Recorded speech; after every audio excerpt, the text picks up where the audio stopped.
Yo, what's happening? It's Jostin. Let's talk. So look, America loves to talk about how it fought fascism, the greatest generation, World War II, the good guys standing up against tyranny. But what if I told you that the same country that once claimed to fight fascism now embraces its tactics? That the people waving American flags and shouting about freedom are pushing the same authoritarian playbook that they claim to oppose? This ain't just hypocrisy, it's history repeating itself.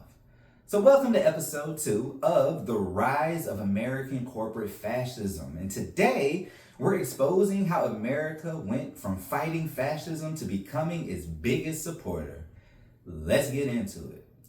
We got to talk about the great switch from anti-fascist to corporate authoritarian. Because America didn't just fight World War II to defeat fascism, it fought to protect its own economic dominance. And the moment the war ended, it adopted the very playbook it claimed to destroy. So the US helped rebuild Europe, but only on its terms. So the Marshall Plan wasn't just about helping Europe, it was about making sure Europe stayed capitalist and depending on the United States. So America propped up right-wing governments while demonizing leftist movements that actually helped workers. And who can forget about McCarthyism, America's first corporate fascist purge? So after World War II, instead of rooting out Nazis, the US hunted down socialists, labor organizers, and civil rights leaders. The FBI labeled anyone fighting for workers' rights, racial justice, or economic reform as communist threats. Just like Mussolini jailed anti-fascists, America blacklisted them.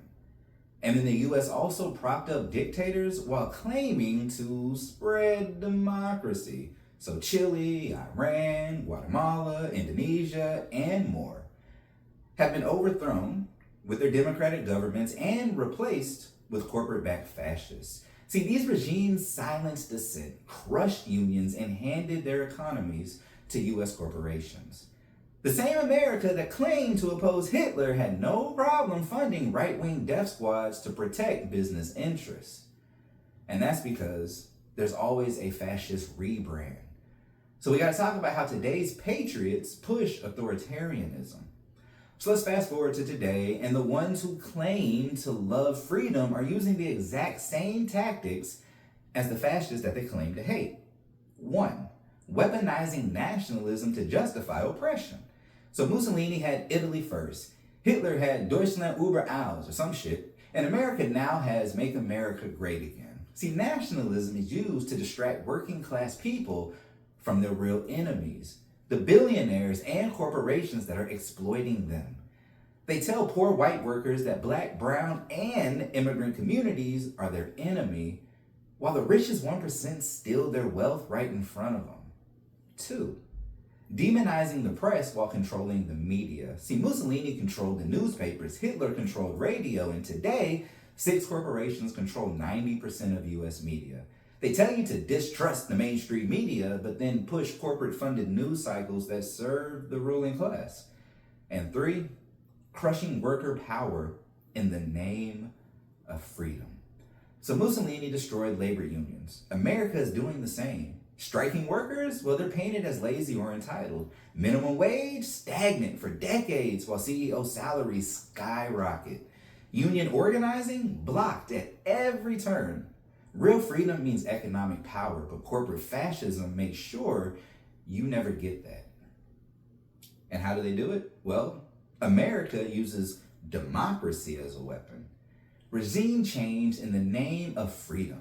So the United States doesn't spread democracy. It topples governments that don't serve corporate interests.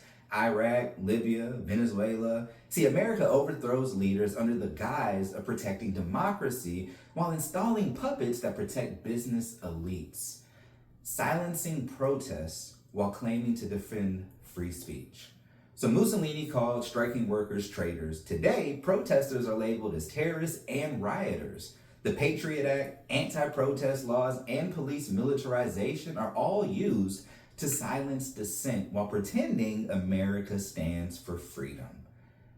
And also, well, elections are controlled while pretending to be fair. See, the GOP uses voter suppression to rig elections, And the DNC rigs primaries to keep corporate-friendly candidates in power. So billionaires fund both parties, so no matter who wins, corporations always stay on top. If your democracy can be bought, is it even a democracy?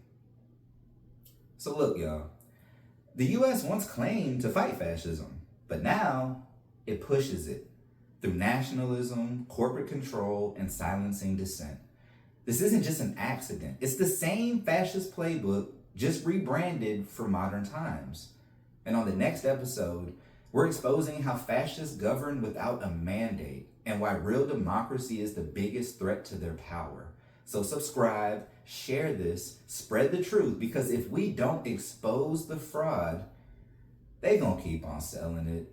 And this is the rise of American corporate fascism. I will see you in episode 3.